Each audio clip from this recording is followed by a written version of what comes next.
Hey ARC fam, welcome back to the 𝗕𝗏𝗁ty Podcast, your go-to spot for inspiration and impact. I'm 𝗫𝗁cy, coming to you from the heart of ARC Bacolod, where we're all about making a difference by the community for the community. To our first-time listeners, welcome. ARC is a non-profit based right here in Bacolod City. We are dedicated to community support powered by community involvement. Whether it's our ARC Help Drive for humanitarian aid, ARC Growth Avenue with enriching seminars, the ARC Clinic offering healthcare and mental health counseling, or the ARC Academy with after-school tutorials, we've got your needs covered.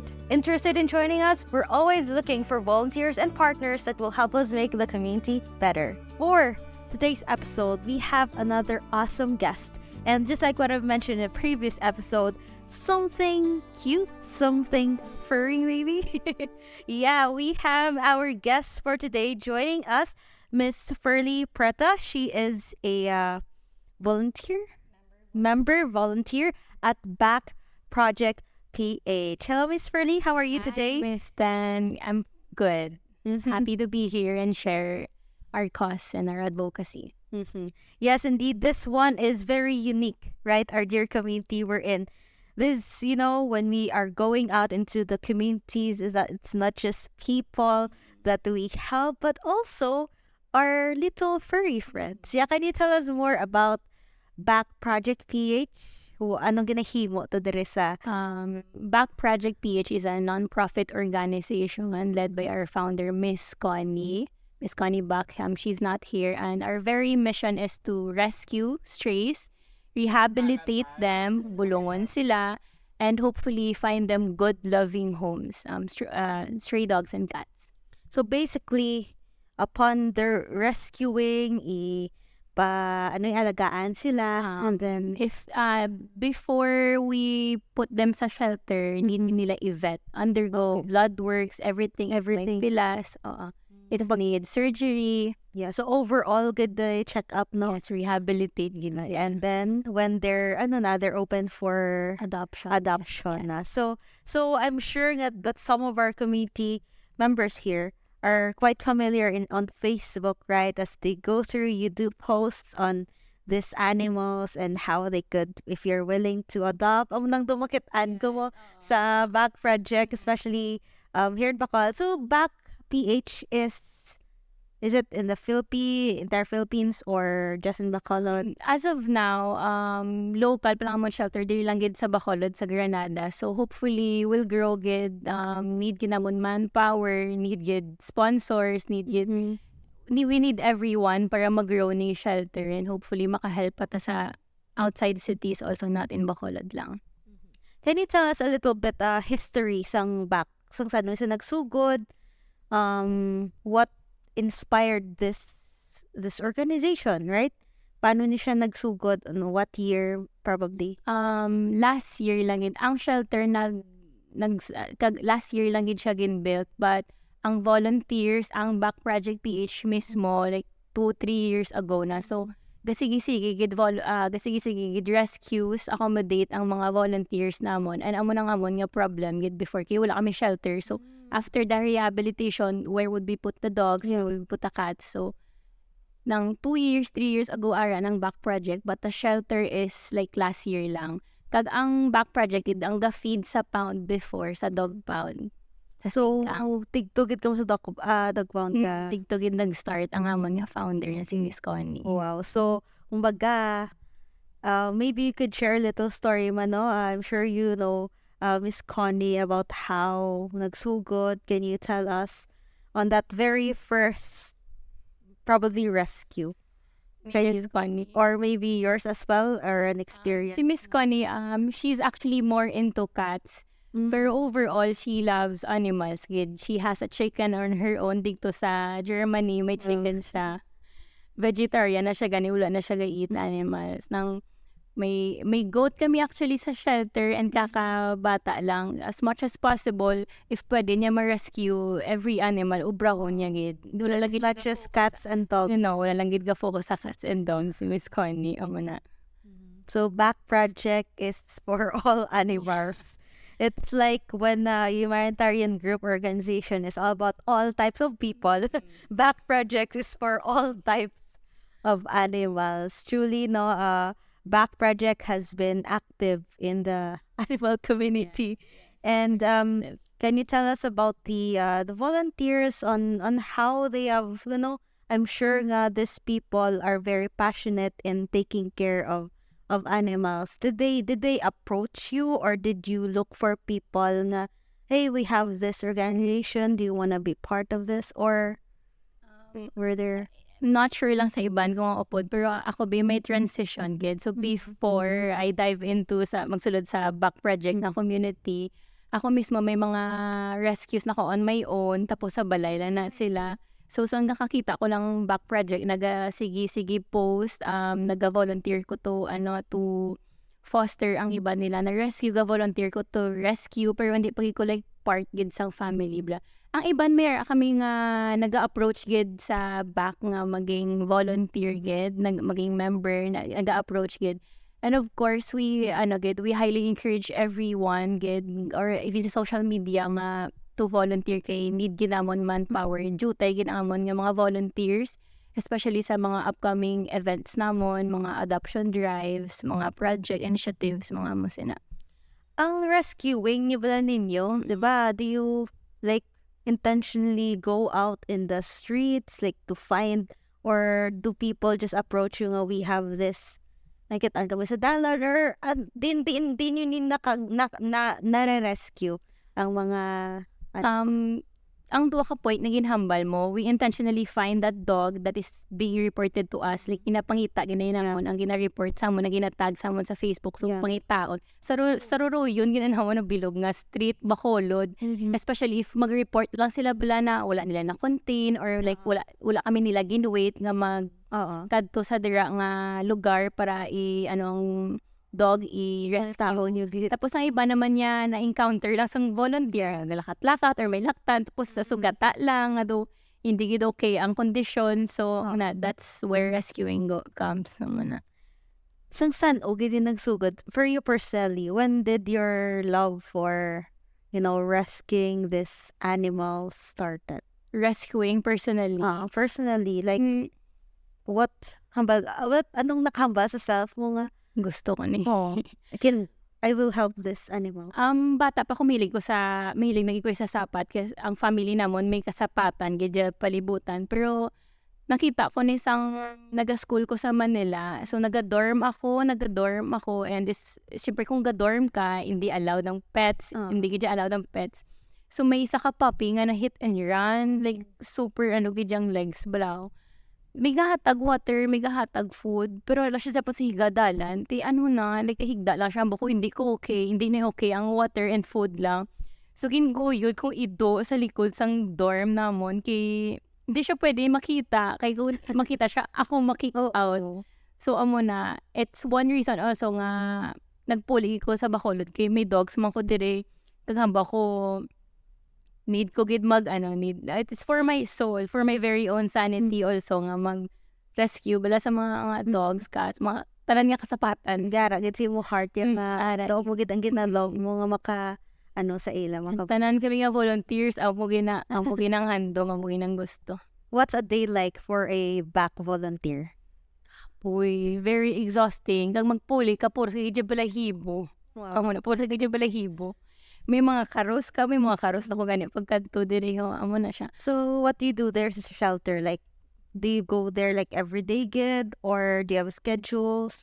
How do you work together as now most volunteers bisang Bach Project college students, so very busy gid sila nang mag-juggle sa Pero may every month may kami silong day where every members and volunteers gagather sa silong para mag-celebrate, mag-wash kami sang dogs, manguto kami isa-isa, muna mag-check sa mga dogs and cats nga kung sino kinanglan, may kinanglan vet, para madala namon sa vet. May ara kami to mga taho nga naga-stay in gid sa shelter para to feed them every day, kag mag-check gid sa ilang to walk the dogs also. Pero kami nga mga volunteers nga mga naga-volunteer kag nag-organize sa mga events. once a week agating wagi kami magkato ka magkalilit anay dito. So that's like a meeting, like a check-up, kamusta? Not just check-up man sa mga animals, dapat sa inyo mga volunteers. Mga relationship naman kami. Sharing that, inyong passion that together in this type of simple activity, but I'm sure that you all enjoy, and it's also a time of comfort nga kamog-ulop tanay.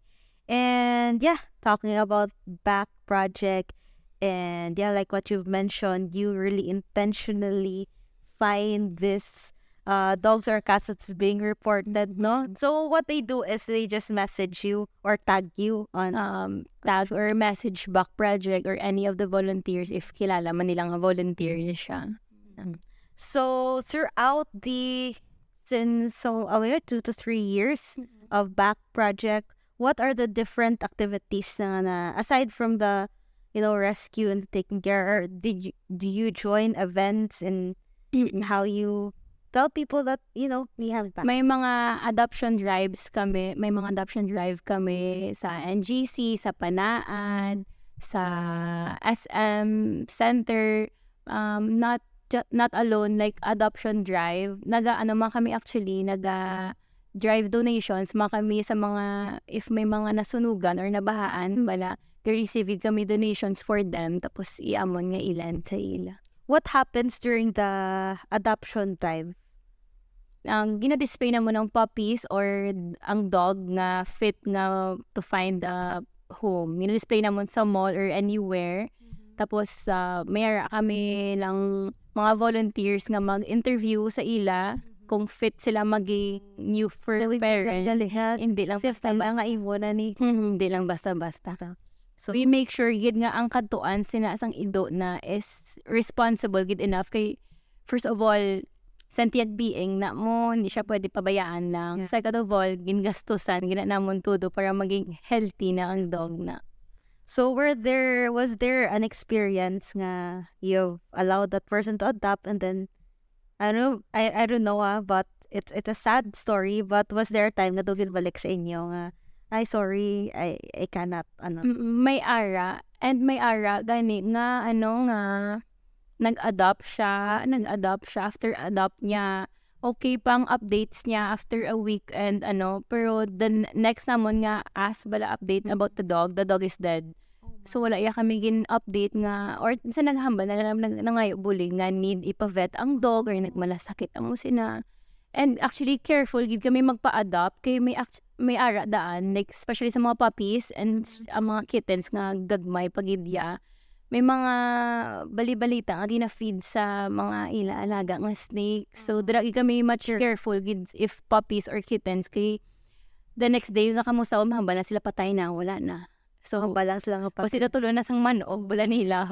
So, may ara gid na galing. May ara gid. I think I've heard that as well nga, though I think to na, tuod, mas gid katabungan gid, nga storya lang. It's sad, so that's why mas higpit ka mo. Baga when a parent wants to adopt a child, it's like subong gani ang bal nila. Once you have a dog or a kitten or ara sulod balay bata mo na. Hindi na basta sa balay may mga utod man. May mga utod na, 'di ba?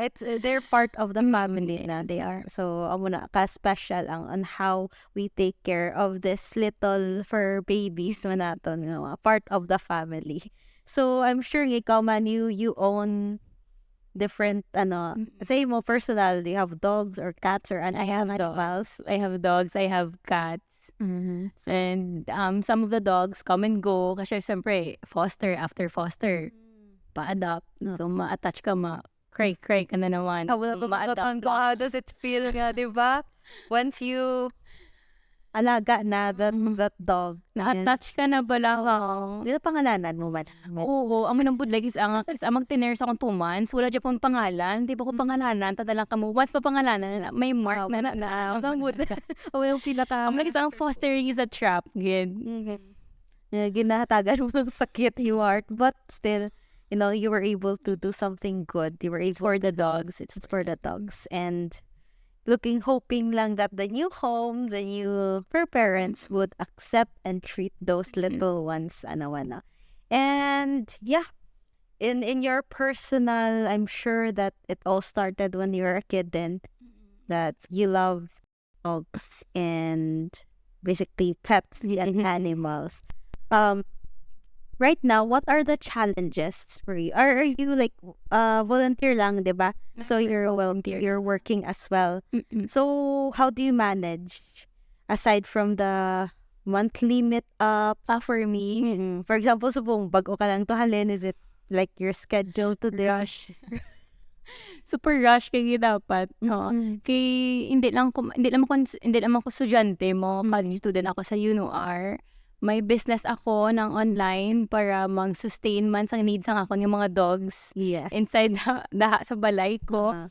Mag-help man ng bisan ginagmay lang sa Bach Project kag reach out kami bulig man sa mga local or namon around us. Kay ang Bach Project wala man lang balaga kanya-kanya ga-share gid isang may ma-receive niya nga nga mga donations, nga blessings, ga-share gid sa mga local kag sa mga solo rescuer sa Bacolod. So kumbaga, Bach is fully funded by sponsors by the community, right? And medyo halin ang kulang pagid, medyo kulang pagid ng aragid na sa shoulders ang amon nga founder kay may scars gid sa donation balahaw ng monetary donations for the vet bills kay amo gid ang pinakabudlay namon nga malagpasan sang shelter kay if may mag-visit to be gahatag dog food, so okay gid ang dog food, okay man ang food, medyo budlay lang gid ang vet bills kay medyo dara gid ang magastuhan. Do you have vet ng mga volunteers din or vet volunteers? May ara if ng spay and neuter drive, may mga student vet volunteers. Pero hindi ko makasiling nga affiliated kami sa iban nga vet, pero they welcome gid among rescues and allow us nga end of the month mapay and gahatagid sila discount, especially when they know nga rescue. Na iyan ka back. That's good. Wala kasi na pressure gid like to pay gid every time may come and go nga mga rescues, wala. So that's right, full gid kami sa ila. So thank you to those willing hearts to, diba, to give something that's help as well being part of your cause at Bach Project. Do you have future activities, events that you would like to share? What do we have to look forward to sa Bach? We have this upcoming activity this June 8. It's a wonderful initiative by Sir Alex Manlapaw. It's called Project 𝗕𝗏. Volunteers and members of Bach Project and volunteers around Bacolod will gather in Silong, ang amo na siyang name sa amon nga shelter, kag mag-plant 100,000 seedlings. So another like tree planting activity by the Bach Project. Okay, that's great, no? And I just want to ask you, Miss Furly, no, in your personal, di ba nag-ask before like Connie's first rescue and how she started, and also you have shared ato yung Tarak sa Manila and ang rescue mo right now. Let's go naman to the recent. Anong pinaka-recent yung mga rescue nga daw nakambag mo, grabe gid ang situation when you rescued that animal? What has been your recent rescue right now nga daw grabe impact sa imo? Hindi siya ako rescue, but ang lain nga volunteer. Siguro ma-focus ko sa cat. There's this cat, male cat, nga ginhigta ng iya nga testicles kay para ko hindi magbusong, or like di ko sure kung hindi magbusong or hindi mag-tripping. So ang cat na gindala sa vet, like super swell gid ang egg niya balahaw. Amo na siya ang gindala namon sa vet kay very gid may scarcity gid mag-abot sa donation sa rescuing sang cat. Like mostly bing mga tao nang inclined gid sa dogs, like much more gid bala sa iduhaw. So gusto tani sang Bach mag-focus kabi sa cats kay kadamo na di actually or diri sa Bacolod nga ga-focus sa dog. So ang cat nga ini na ano gid ang tao ng wala bala na educate properly how kay dapat ani ang cat para hindi magpabusong ano niya i-spay or i-neuter niya, diba? So iyagin higtan which is very cruel. Torture gina, sakit-sakit gina. It may not look like gadugo or anything pero hindi gina okay. Naghambagan ni ang doc nga if wala ni naabtan ang cat pwede gina mapatay. But fortunately, nag-survive. Ara siya sa shelter. Ay, that's good. Lagaw-lagaw. Ay, at least that cat was okay. And hopefully soon, may bago nga siyang family. Hopefully. Okay, so talking about Bach Project, no, how can, maybe someone is listening, someone who likes cats and dogs or animals in general, how can they connect with you? How can they volunteer maybe? Nga, ito gusto ko ba na nga from time to time makakadto ko dara and I could volunteer myself to take care of these animals. How can they reach you, miss? For an audience to contribute, mas prefer yun namon to adopt kay para mag-make space kami for new rescues para magsige-sige sulod lang amon new rescues. And if you can't adopt, pwede ka mo mag-purchase ang amon nga merch. Pwede ka mo mayroon kami mga shirts and variety of colors and sizes and designs. Mayroon kami mugs, mayroon kami coasters, and mayroon kami tote bags. And if hindi ka mo ka-purchase sa amon nga merch, that will help us like makatabok sa amon nga balayran sa vet. Pwede ka mo ka-donate. Pwede sila ka-donate. Every month, ga-post ang amon nga founder nga si Miss Connie a 10 peso challenge. Yes, 10 peso challenge. 10 pesos. 10 peso challenge. Can you tell us about that, more about that? Bach Project has like almost 75,000 followers sa Facebook. Pero ang support nga mag-get namon, hindi gid siya kalabot sa 1,000. So, kapag challenge gid sa every month, once a month, 10 peso lang yun. 10 peso per big head. Imagine to na. Kung sino makakita sang post, 10 peso, you have 10 peso spare sa imong mga pocket, sa imong mga Gcash, sa imong mga bank, go! Dako na ng abuli. Imagine tanan nga followers or likers, dara commenters, who just give 10 peso. It really create a big ripple effect yun. As in, I could just imagine that. So, to all of our community friends listening in, and a 10 peso per month challenge. Sure. We commute every day. That's also for 10 peso. So maybe we could probably spare 10 pesos. So if you can, that would be a huge help to our little furry ones, to the cause of Bach Project. So they could contact you through Facebook. We have Instagram also. So on Facebook, that is Bach Project PH. And on Instagram, it's Bach Project PH also. Okay, so Bach Project PH, you can feel free to contact them in their social media pages on Facebook and Instagram. And of course, if you would like to volunteer, whatever you would like to offer, you may also contact them. You want to collaborate with them as well. And I like ang inyong adoption drive. I think may nagkatanggal before, di ba gago ka mo sa school? Yeah, sa UNOR. Yeah, that's a week last time. Na ko to na nagkatanggal sila report ba. So, yeah, it's good to know that our community does not just, kung hindi lang hasta sa people ang gina-reach da, but also to the animals, because ginambayan lang. How do you feel about that? Bakit mga post ba lang ginasakit mga animals? Sakit. Do gusto mo mangaway? Seryoso, pero hindi ka pwede mangaway. Always choose kindness, gid. Sakit gid, amo na nga, if may ara, manggid mga reports, or like may mga mo sinadalagan, gid yun for rescue. Diretso na agad, wala nang If may available na volunteer. Kaya, Furly, just to end our chika right now, I just want to ask you maybe your message as well to those listening, encouraging them to love these animals sa palibot and to those as well nga daw ka think nga ay wala lang nga sila, or can you please invite them na okay. Butang tanan ang amon nga visions ang Bach Project. empowered by love, inspired to volunteer. So we envision a Bacolod with a powerful Bacolod. We envision a community where animals exist like no fear-free, not hungry all the time, and layo sa sickness. We envision Bacolod nga more volunteers, especially the young ones, to have stronger initiatives, to be knowledgeable, to participate, and to even volunteer for any good cause. And these sentient beings, gini sila gani, these dogs, cats, or bisan ano nga kasapatan, may banatsago ni sila. So it's really a good thing na mag be kind sa mga na-encounter mga strays.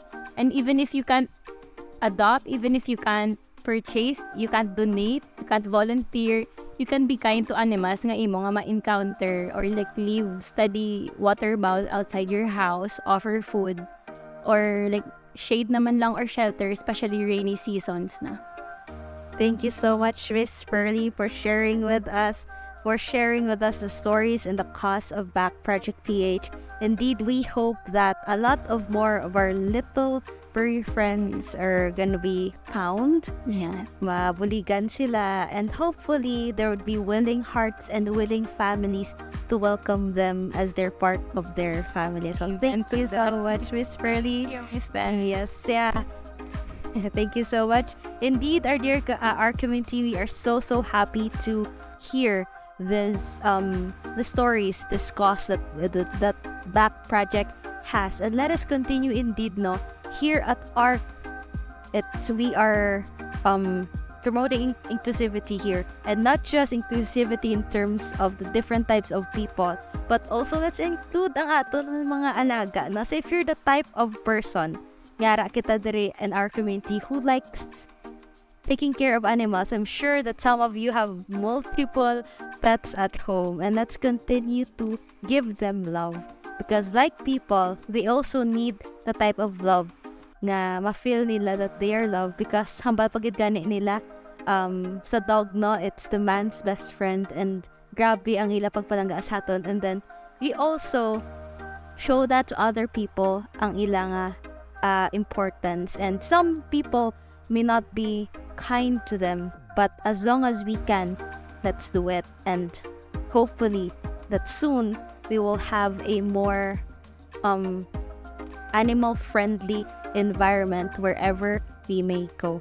So our dear community, thank you so much for joining us on so we are so happy to have you guys always listening, tuning in, and supporting our ARC Bacolod, and also of course all of our partners and collaborators that we have here at ARC. Of course, please to continue to support us by liking, subscribing, following our social media pages on Facebook, Instagram, TikTok, and YouTube. And this episode, all of our episodes here on the Community Podcast, of course, is available on Spotify and YouTube. Please do share that as well, so that a lot of more of our community friends will be blessed with this awesome message that we're trying to tell people. Thank you so much, everyone. We will see you again in the next episode. I hope that you're all having a blessed day, an awesome day. Let's continue to be a blessing to everyone. Again, this is the Community Podcast by ARC Bacolod, wherein everything is done